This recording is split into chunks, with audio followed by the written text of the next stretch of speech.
Your friend in Central Illinois.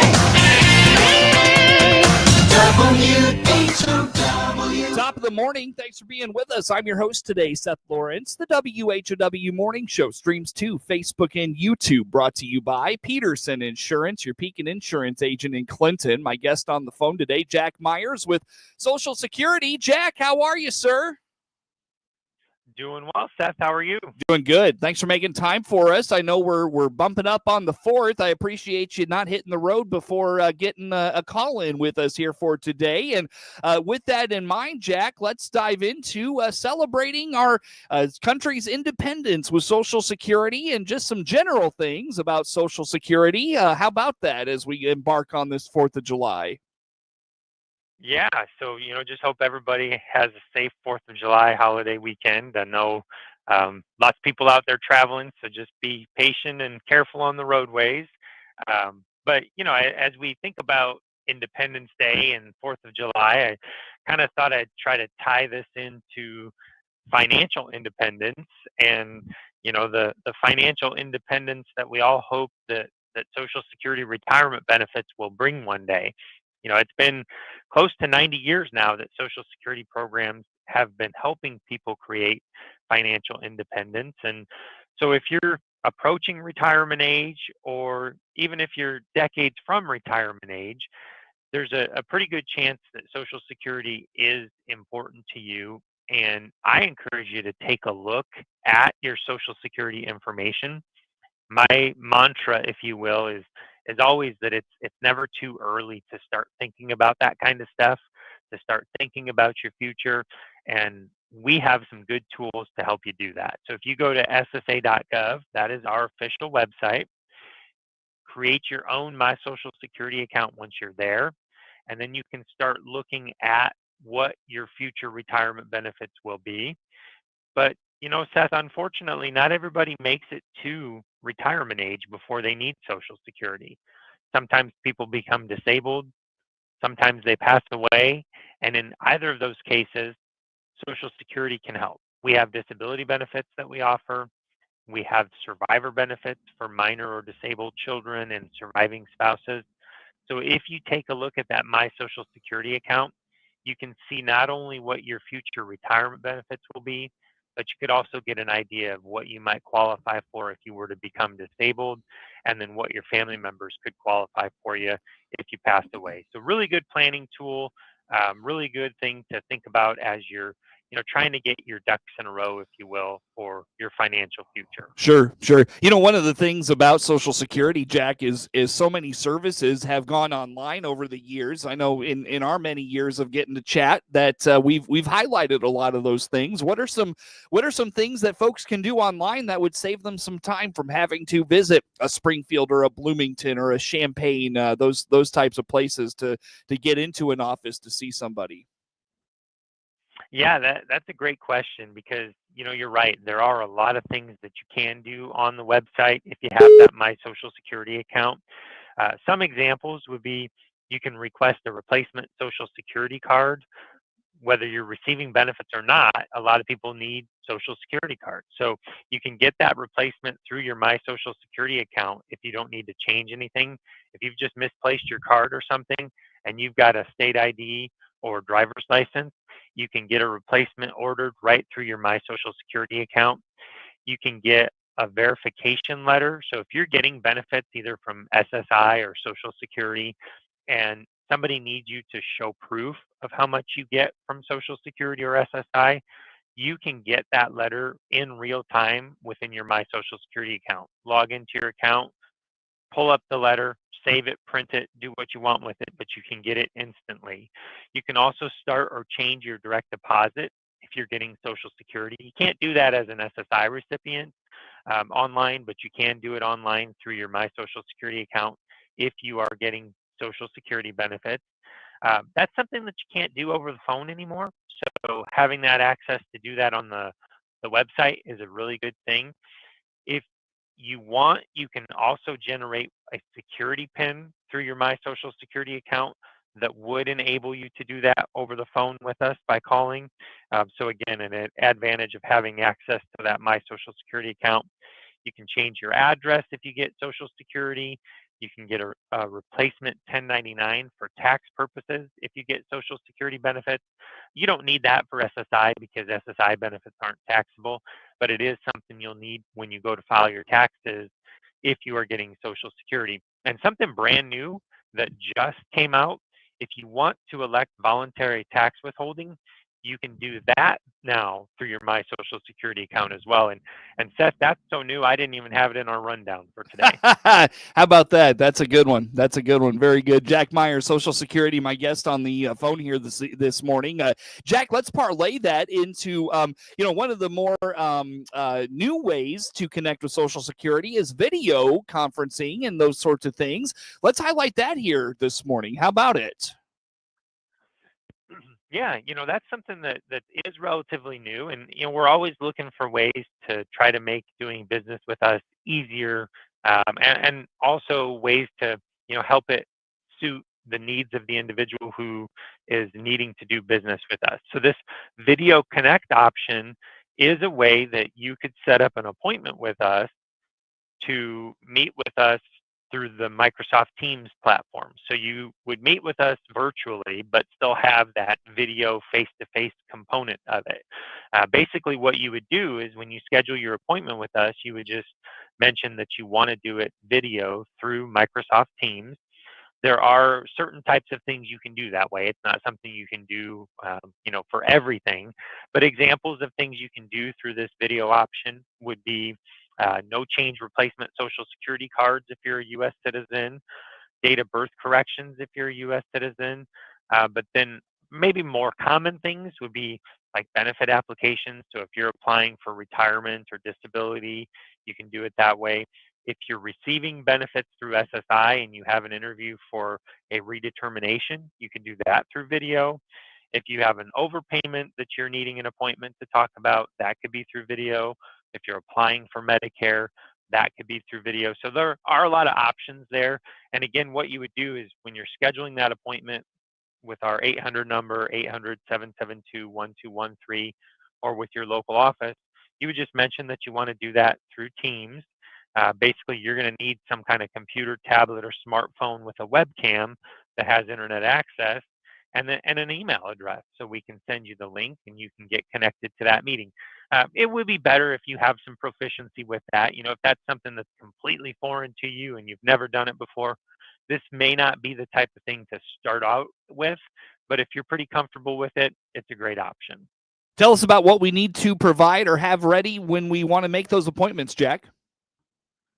Well, the main thing is you're going to have the equipment and you're going to have the internet connection. So, that most commonly is going to be a smartphone, but obviously it could be a computer, tablet, as long as it has a webcam and, you're pretty up to date with your software. That's equipment-wise what you're going to need. When you schedule the appointment, you're just going to say that you want to do it through Microsoft Teams. You'll provide us with an email address that we can send the link for the Teams meeting to. And then at the date and time of the appointment, you just go into that email, connect to the meeting. If for whatever reason you have trouble connecting to the meeting, we're not going to know that. So you're going to want to call us and let us know. So it's just a little bit different.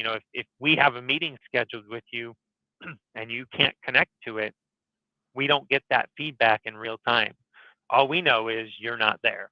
So in that scenario, you would want to give us a call and let us know that you're having trouble connecting to the meeting. And then as long as you do it right away, then we could just do your appointment another way over the phone. Easy enough. Very good. Jack Myers, Social Security, my guest on the phone. Jack, where do folks go to learn about all these options from just kind of the general things we talked about with Social Security to connecting on the video and such? Where do folks find all that information? Yep, you can find us on our website at ssa.gov. And of course, if you have questions and you want to call, give us a call at 800-772-1213. Very good. Jack Myers. Like I said, Jack Myers, Social Security, our guest on the phone today. More to come with Jack here on the WHOW Morning Show.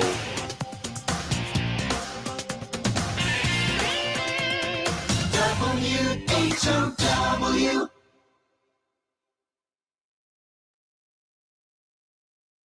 Contact your county farm bureau. Let's check the markets now on the RFD radio network. Higher across the board with corn, beans, and Chicago wheat. July corn up a nickel, 4.34 1/4. September corn up 7, 4.25. December corn 4.41, up 7 1/2. July beans up 9 3/4, 10.60 1/4. August beans 10.62 3/4, up 9 1/4. November beans 10.57 1/2, up 9 1/2. July wheat up 1/2 penny, 5.56 1/2. September wheat up 2, 5.66. August bean meal 2.80.70, up 3.90. August bean oil 54.56, down 46 cents. Livestock trade. August feeders 309.60, up 57 cents. August live cattle up $1.12, 213.57. July lean hogs 108.95, down 70 cents. Energy market August crude oil 67.29, down 16 cents. Jim Taylor on the RFD Radio Network. Here's Clinton Save-A-Lot owner Dave Jackson on why you should shop his store. We carry 4,000 items approximately. A regular store carries 40 or 50,000 items. So we don't have everything. If you come here first and then finish elsewhere, your bottom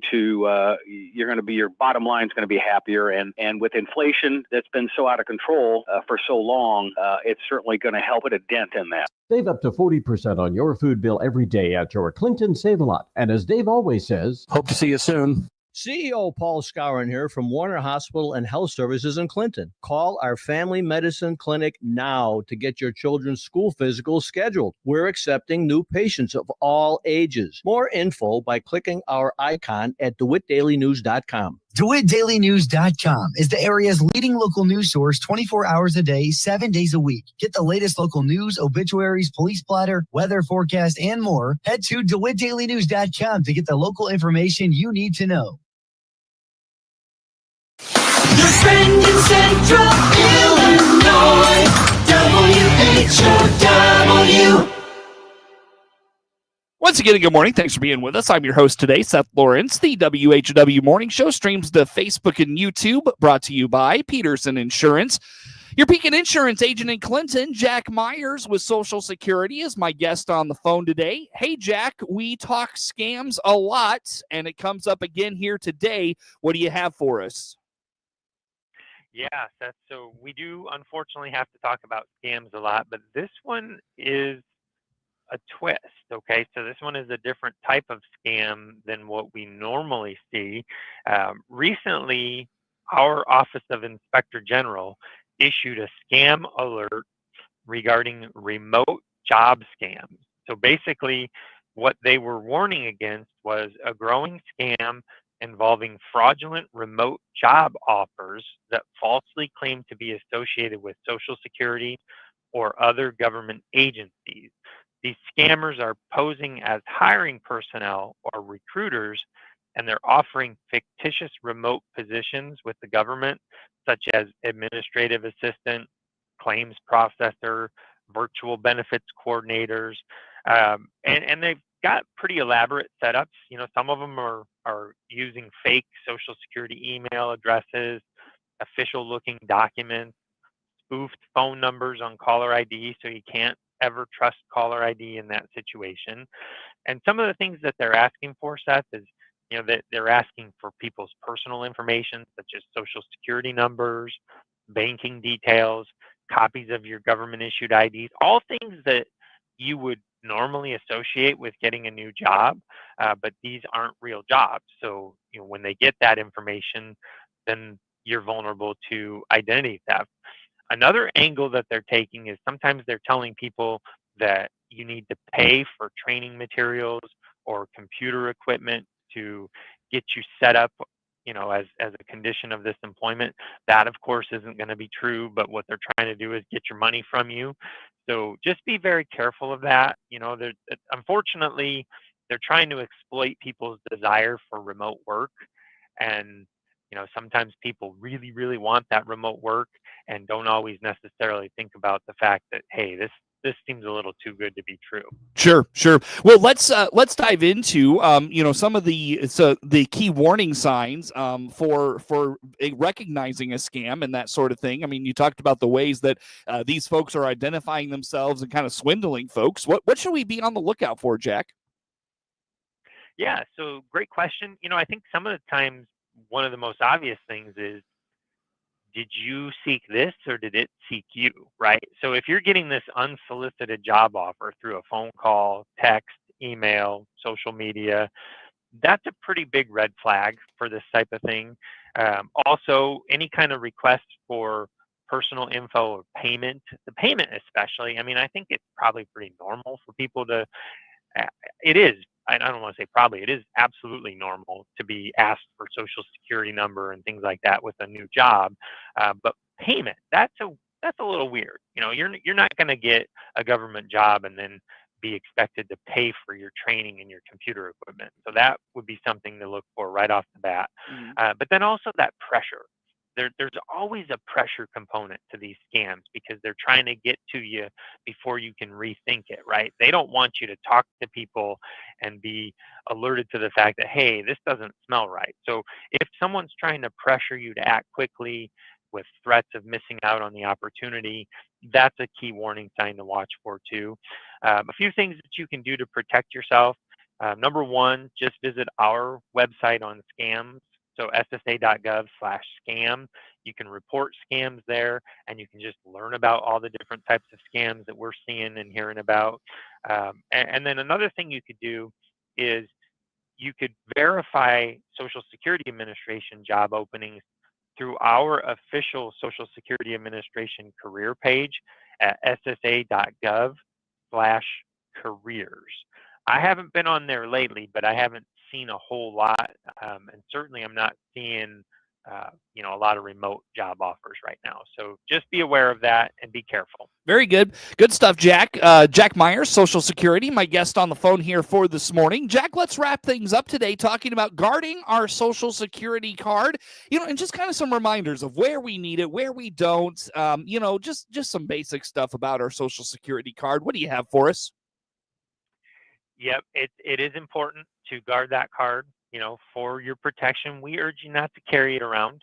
You don't need that on a daily basis, so it shouldn't be in your purse or your wallet. You're generally going to know at the start of a day when you might need your Social Security card that day, so that's when you should take it with you. Typically, like I said, it's not going to be something you need on a daily basis, so keep it at home or in a safe place. Only pull it out when it's required, which again is going to be rare. Unfortunately, Seth, a lot of people call our offices and say that they lost their wallet, they lost their Social Security card, it was inside. And that really does set a person up to be especially vulnerable to ID theft, because in that scenario, somebody who finds or steals their wallet then has their ID, their Social Security card, potentially credit cards. So they've got a lot of stuff that can be used for identity theft. If that happens to you, you can visit www.identitytheft.gov to learn more about how to spot it and how to start recovering from identity theft. You can also learn a little bit about how to proactively prevent it, because there are security or credit reporting bureaus that you can put security alerts on and freezes on. So you'd get all that information from that identitytheft.gov website. As far as when you're going to need to have the card, typically that's going to be like if you're starting a new job, maybe if you're going to be opening a bank account, the bank might need to see that. But most of the time, you're not going to need to show that card. So typically, like I said, you should not need to carry that around with you on a daily basis. Yeah. Your notes have a good line in here. Most of the time, just knowing that Social Security number is going to be enough. That's right. Just knowing it is enough. And even then, when someone asks you for the number, be careful about that. Sometimes people ask you for the number and they don't really need it. So don't be reluctant. Don't be shy to ask them why they need it and what will happen if you refuse to provide it. Because sometimes there's a form and it asks for the Social Security number when you go to the doctor. But if you say, hey, do you really need that? A lot of times they'll say no. We just haven't updated that form. So don't be afraid to ask if they really need it. Sometimes they'll say yes, and then it's up to you if you decide you want to give it to them or not. There's nothing that prevents them from asking you for it. So just keep that in mind. And then if you need a replacement card, maybe you've misplaced yours and you need a replacement. The best place to get info about that is our website. So go to ssa.gov and look for the number and card section. Once you're there, you can find out about how to request a replacement card. As we talked about earlier this morning, sometimes you can get that through your My Social Security account. So that's the really easy way to do it, the most convenient. But even if you can't, even if you need to make a change or something, so you can't do it through the My Social Security account, you can at least learn about what documents you'd need to bring through our website. In a lot of cases, you can do the application on the website, and then you're ultimately going to need an appointment for that when you come in. So you'd be able to schedule that appointment through the website as well. So it's a really convenient way to get that whole process started without having to call a Social Security office. Right, and a reminder that process is free. So if someone offers to have you do that for a fee, that's probably a scam. Going back to that conversation. Yeah, great point, because we do hear that a lot, that sometimes people are on websites that want to charge them for a Social Security card, and there is no fee for it. So you're exactly right. If you're seeing a fee, you're not at our site, so don't enter your information. Very good, very good. Jack, I look at the clock, about 2 minutes left with you. Did I miss anything on that one you wanna put out there for us? One thing I will mention, obviously there is the importance of safeguarding your Social Security number to prevent identity theft. First and foremost, that's what you should be thinking about when we're talking safeguarding a Social Security card. But there is, more, maybe if you don't care a whole lot about that, there is perhaps a more practical reason to safeguard it, and that is that we do have some limits in place on how many replacements you can get. Right now, you're limited to 3 replacement cards in a year and 10 in a lifetime. So, really that's just to try to encourage you to be careful with it, because bad things can happen if it gets out there. So, but if you don't care too much about identity theft, you're not worried about it, maybe just for the sake of avoiding running against those limits, keep it in a safe place and try not to lose it, because if you do and you need to get replacements above those limits, it is possible, but it's more of a hassle. You've got to prove that you have a really big need for that replacement card. And I should note that if you make changes, like if you change your name and you need a replacement card for that, that doesn't count against those limits. It's just, oh, I lost my card again, I need to get another one type of thing that might butt you up against those limits. Gotcha. Very good. Hey, Jack, again, where do folks go to find all this information? You can find us online at ssa.gov or give us a call at 800-772-1213. Jack Meyer, Social Security. Jack, happy 4th. Thanks as always for coming on the morning show. The morning show streams too, Facebook and YouTube. Brought to you by Peterson Insurance, your Pekin Insurance agent in Clinton. WHOW.